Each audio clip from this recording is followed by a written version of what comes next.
Major funding for KPBS Evening Edition has been made possible in part by Bill Howe Family of Companies, providing San Diego with plumbing, heating, and air restoration, flood and remodeling services for over 40 years. Call 1-800-BILL-HOWE or visit billhowe.com. And by the Conrad Trebas Foundation, Darlene Marcos Shiley, and by the following.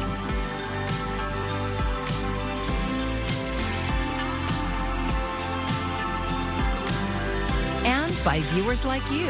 Thank you.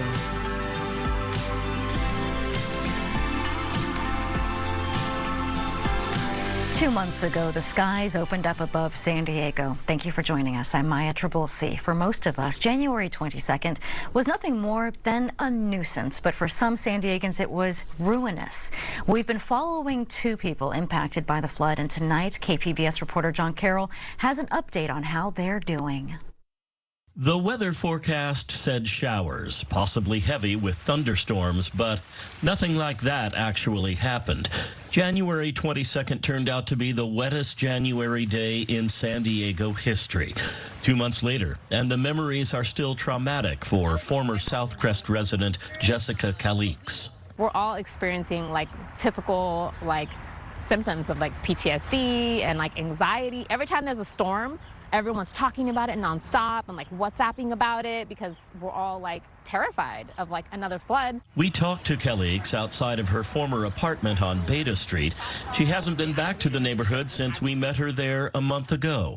Yeah, it's hard coming down here because we're still grieving. In the neighborhood, signs of progress are all around. Workers clearing debris, the interiors of houses and apartments being cleaned up and put back together. On Mission Gorge Road in Mission Valley, several businesses were flooded. Over here at Native Poppy, co-owner Natalie Gill says the recovery process has revealed things that are good and things that are not so good. The drywall got replaced a couple days ago, so we're getting this place to feel kind of normal again. Every time it rains, though, we're all kind of freaked out still. Gill and her team were able to get back into the warehouse portion of the business and start working just a couple of weeks after the storm. But they have not reopened the little gift shop in front, and Gill says she probably won't reopen it. For her, the big negatives have to do with help recovering. With the grants for the city of San Diego that they were giving out for disaster relief, we didn't qualify because we have more than 12 employees. And then FEMA, we didn't qualify because it wasn't a private residence. And then our only option was to take out an SBA loan with 4% interest. But we already have an SBA loan from COVID. And Gill says the last thing she needs now is more debt. To the positives, our community, our customers, have this opportunity to show us how much we mean to them. They come out and they support us. They ask how they can help. I'm definitely very hopeful to see so much community support that hasn't stopped. It has been consistent. It has been here. Calix says navigating the system to get help is challenging. One final note on that from FEMA. And we still have teams on the field who are going door to door. And we still have the disaster recovery centers open 7 days a week. And they are open from 10 o'clock in the morning to 7 o'clock in the evening to accommodate people who are working. Those centers, one at the Mountain View Community Center and the other at the Spring Valley Library, will be open through April 19th. For people like Jessica Calix and Natalie Gill, the process of recovery, in every sense of the word, is likely to take much longer than that. John Carroll, KPBS News.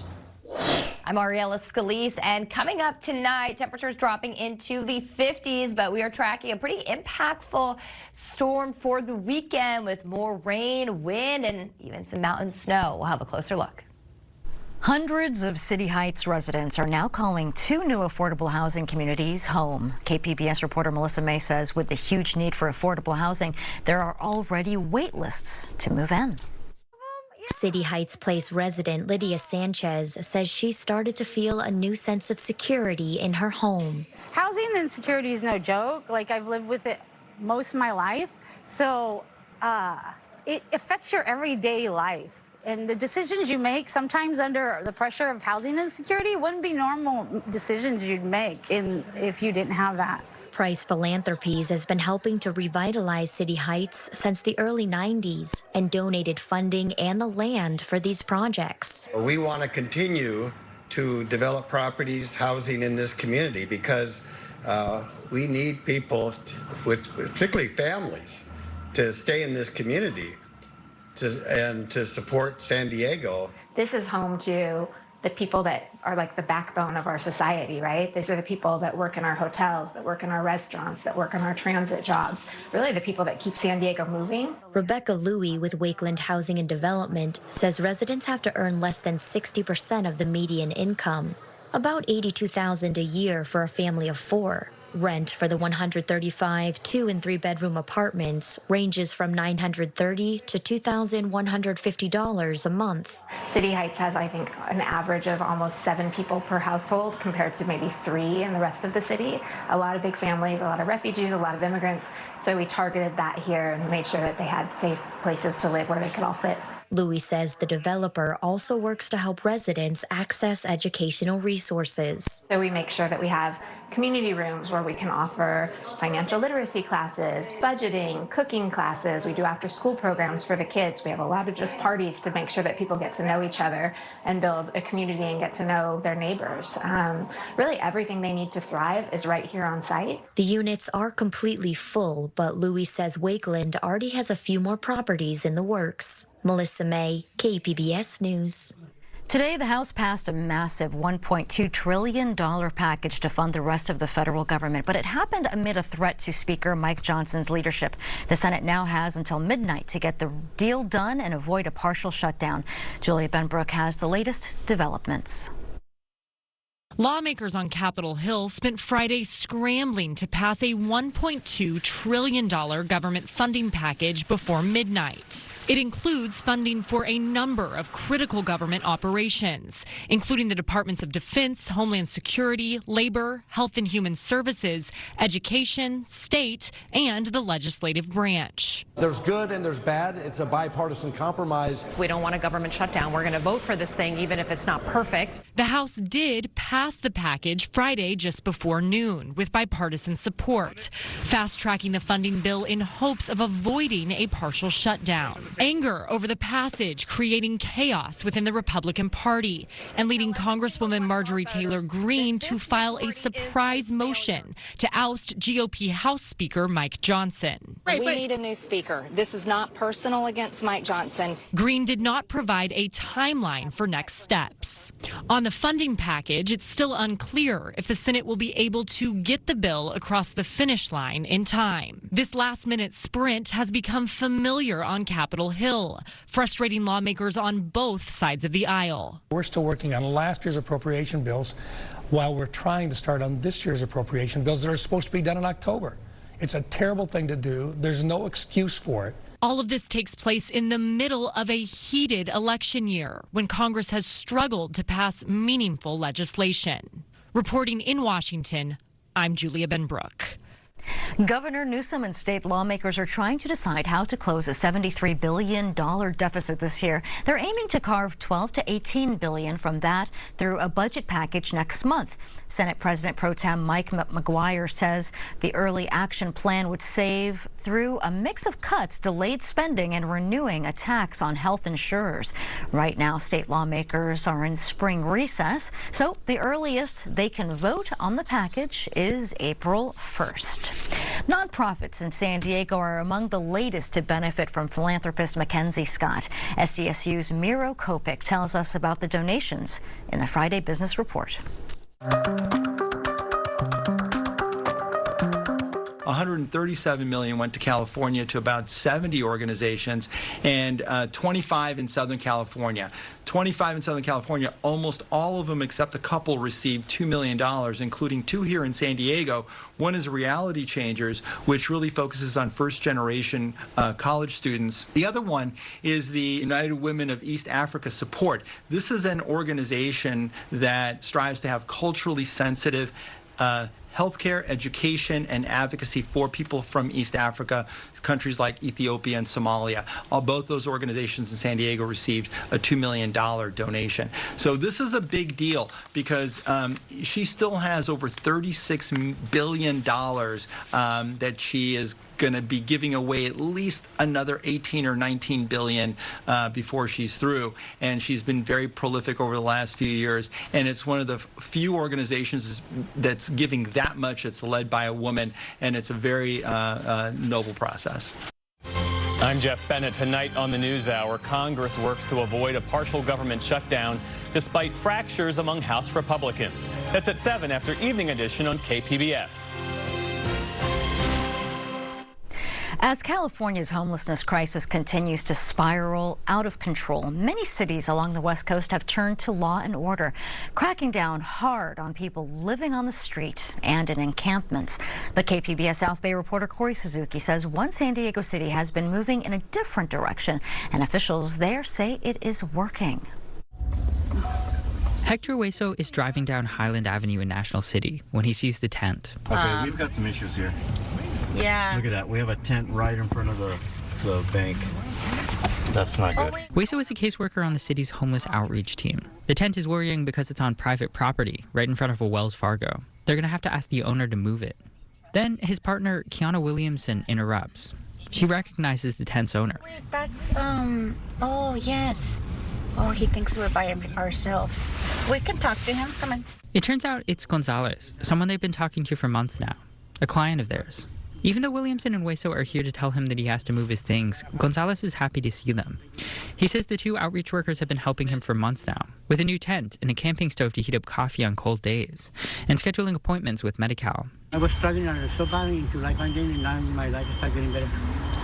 For almost a year now, National City has been experimenting with a different way for the city to reach out to its unhoused residents. In most cities, this kind of thing, going out and talking to people experiencing homelessness, would fall to the police, like in San Diego and Chula Vista. Outreach is a vital part of the response to homelessness. That's because it's proactive and tries to bring services to where people are, instead of waiting for them to call a hotline or walk into a shelter. But for a long time, critics have questioned whether police should be the ones leading that work. Dr. Odilka Santiago is an assistant professor of sociology at the University of San Diego. We are increasingly relying on law enforcement, which is supposed to deal with criminal problems, to deal with social problems. And so they're not adequately trained to necessarily provide trauma-informed care. Still, that's the default for many cities because of worries about drug use and violence. That's how it used to work here in National City. The city had its own hot team of police officers. They would reach out to people they saw on the street, even sometimes build connections. But they were also juggling other police work. They didn't have the training to stay in touch and manage individual needs. And officials say the approach wasn't helping people get into housing. So last year, National City started something different. They hired 2 trained caseworkers, people who have experience with homelessness outreach and know how to build trust, Kiana Williamson and Hector Hueso. They called it the Homeless Outreach and Mobile Engagement Unit, the home team. The more you know about them, the better you can assist them. Williamson says you can't be afraid to talk about how people became unhoused. My point to talk about that is to be able to connect them to a service. I don't want to just provide hygiene kits. That's not outreach. That's not outreach. Outreach is engaging an individual, and holding hope for them. Williamson and Hueso spend the day driving around and talking to anyone they see, stopping by tents, checking under freeways, and knocking on RV doors. The team has their own truck they can use to give people rides. They also have a lot of discretion. There are no quotas to meet. If they need to, they'll spend a whole day with one person, helping them get to the DMV to apply for a state ID, for example. You guys doing okay? You might have heard stories like this before. There are plenty of nonprofit workers that do this kind of outreach. But what sets the home team apart is that it's a city unit, one that's separate from the police, but still has resources, support, and direct connections to other city departments. Here's Hector Hueso. We are basically making the mold for this program that we have. We started it. So we are able to kind of work things in a way that makes it easier for us or better for us to go out there and help the clients out there. The approach is based on an outreach team in La Mesa. In that program's first year, homelessness decreased by 1/3, and it hasn't gone back up. Researchers and advocates say those results make sense. These types of programs can really work. In National City, it's only been about 10 months. But officials say it's already making a difference here, too. We've been able to help people out, get them off the street. We've been able to clear the streets, and at the same time, we know everybody who's out there, too. But National City is also at a bit of a crossroads. Just a month after the home team got started last year, the city of San Diego passed its controversial camping ban that gave the city more power to force unhoused residents to move. Since then, officials in National City say they're seeing more and more people they don't recognize. Yeah, see, there's a new guy right there. We haven't seen that guy before. Chula Vista, directly to the south, is also considering its own ban. And city leaders in National City say they're feeling pressure to do the same. Some experts warn that a ban in National City might undermine the work of the home team.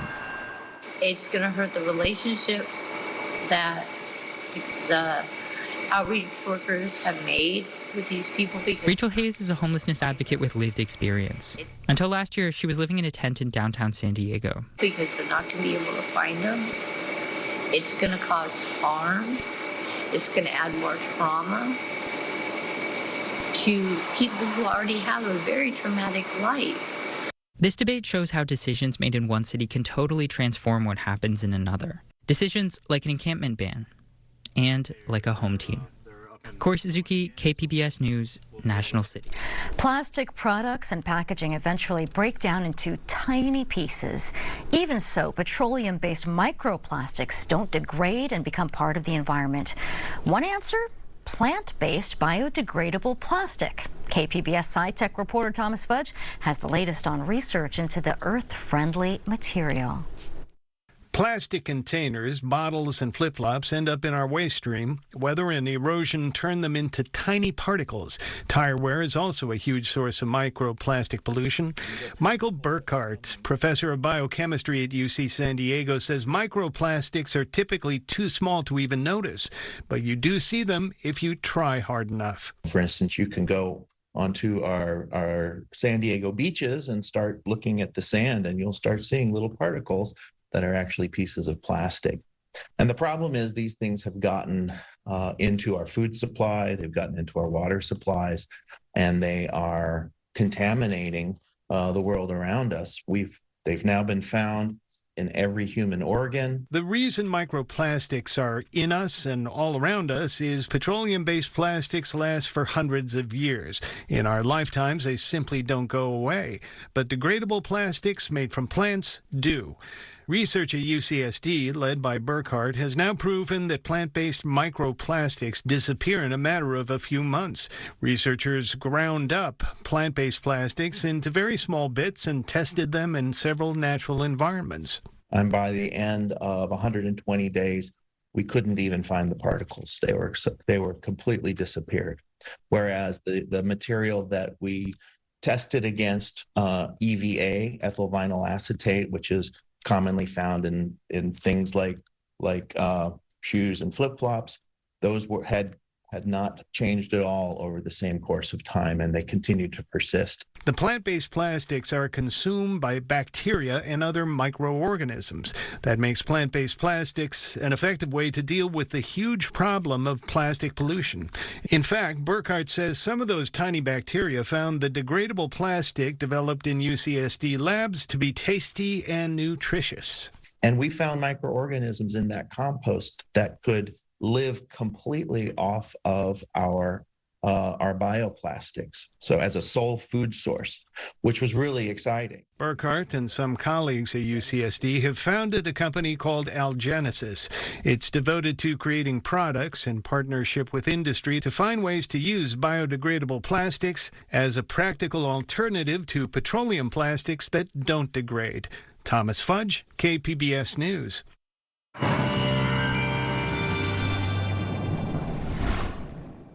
Well, hopefully you've been able to get outside and enjoy the nicer weather before changes coming through the weekend. We've been tracking a storm that's been impacting northern parts of California, but eventually we'll see precip stretching from the coast all the way into the mountains, where we could see a decent amount of snow moving through, some 6 inches plus above 5,000 feet. It's going to be windy this weekend. We could see some gusts, 50, 60, if not higher wind gusts through the mountains throughout the weekend. And then heads up, we could be talking about another storm by the end of next week. So heading into what's going to be an active pattern. Oceanside starts to see the showers moving in by tonight. Clouds increase throughout San Diego. Still clearer from Borrego Springs and Mount Laguna as the system moving from west to east. So eventually we'll start to see things fill in, especially when it comes to the snow. Take a look here at the winter storm watch that goes into effect for Saturday morning and continues throughout Sunday evening, letting you know heavy snow is going to be possible, especially above 5,500 feet. And this is going to bring some powerful wind with it as well. So travel concerns, if you're heading to Big Bear City, Big Bear Lake, Wrightwood, this is included for you here for the weekend. There's the windy conditions moving through even into Southern California, and the showers continuing to spread into the region as we head into the day Saturday. Looking at our forecast here, you can see the precip from Oceanside to Borrego Springs down to Mount Laguna, Chula Vista. You'll see the showers as well. And throughout the day on our Sunday, I think we'll still be dealing with some areas of showers as we head into the end of the weekend.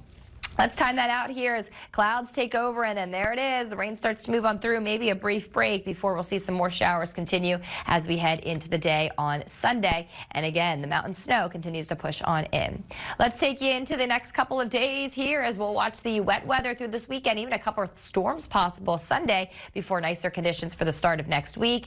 Inland, we'll be dealing with the showers for Saturday and Sunday. Nicer weather on the way for the first half of next week. The mountains, the wind, the snow heads up for travel conditions as we head into Saturday and Sunday, and wrapping things up into the deserts where even we'll see the windy, wet weather on Saturday. For KPBS News, I'm Ariella Scalise. The Aztecs men's basketball team is headed to next round of the March Madness tournament. San Diego State beat UAB 69-65 today, led by senior forward Jaden Ledee. He set an SDSU record for most points in an NCAA tournament game, notching 32 today. Now they go on to face the Yale Bulldogs in the second round, and that's on Sunday. In less than a week, the San Diego Padres will face the Giants for their season opener at Petco Park. And among the fans in the stands will be the Madres. It's a nonprofit organization that was founded in 1972. Their mission is to support youth baseball and softball teams in San Diego County. They've raised about $30,000 every year through fundraisers, auctions, and luncheons. Every child, every team deserves to play. It's not just something strictly that we're focused on. We're focused under the whole umbrella of the sport. So Little League, softball, the challenger teams, the Padres, you know, we love San Diego. They're part of our mission. And the Madres are celebrating their 50th anniversary this year, but they say they're already looking forward to hitting the next milestone. They also are keeping hope alive. This will be the year the Padres go to the World Series. There is an unconventional competition happening this weekend, and it involves teams of high school students competing with their personally designed and constructed robots. KPBS education reporter MG Perez met up with the weekend warriors looking to become robotics world champions. This is the place they call the Pit. It looks a little bit like a garage for car repairs. But this weekend, 1,500 high school students from around San Diego County and from as far away as Hawaii and the Middle East have come to UC San Diego's Lion Tree Arena to cooperate and compete. They call it a cooperation. People think of like robotics like, oh, it's like nerdy. It's not really nerdy. It's for everybody. 18-year-old Nicholas Lopez is a member of the Lincoln High School Steel Stingers, the rookie robotics team, in its first year here at the first robotics competition. FIRST is an acronym for inspiration and recognition of science and technology. It feels like a dream. It feels like a dream that I just woke up from. The dream started earlier this school year as a core group of about a dozen Lincoln High School students worked together to create their first ever almost life-sized 105-pound robot made of aluminum, steel, plastic, wires, and zip ties with a motor. The rookies trying to get another one off into that amp. Just a couple of weeks ago, the Lincoln Steel Stingers defeated 51 more experienced teams in a Ventura County regional competition, guaranteeing them a spot in the World Championships in Houston, Texas next month. Winning the whole thing out of just nowhere. Like nobody expected us to be this good at where we're at currently. All we do is rev up these shooters and then they get sucked into there and it's easy to make a subwoofer shot. 17-year-old senior Julio Flores is the Robots driver and the Lincoln team's engineering leader. Because we're a first-year team, I wanted to keep it very simple for us. I don't want to do anything too crazy because I know our limits in terms of machining and programming.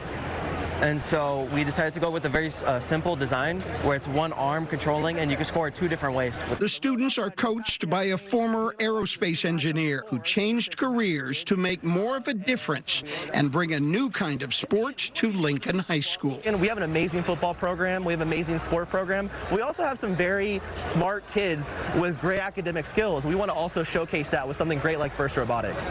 Along with the competition of robotics, there is also the educational value. Careers are being started here by students who are excited to excel in areas they never thought were possible. Every kid who participates in FIRST can go on to be the CEO of a company or to be the leader in a technology environment. Some of the Lincoln team's seniors have already been accepted into college for next year. But first, Houston, here they come. MG Perez, KPBS News. I wish them the best, and you can find tonight's stories on our website, kpbs.org. Thanks for joining us. I'm Maya Trabulsi. Good night. Major funding for KPBS Evening Edition has been made possible in part by Bill Howe Family of Companies, providing San Diego with plumbing, heating, and air restoration, flood and remodeling services for over 40 years. Call 1-800-BILL-HOWE or visit billhowe.com. And by the Conrad Prebys Foundation, Darlene Marco Shiley, and by the following.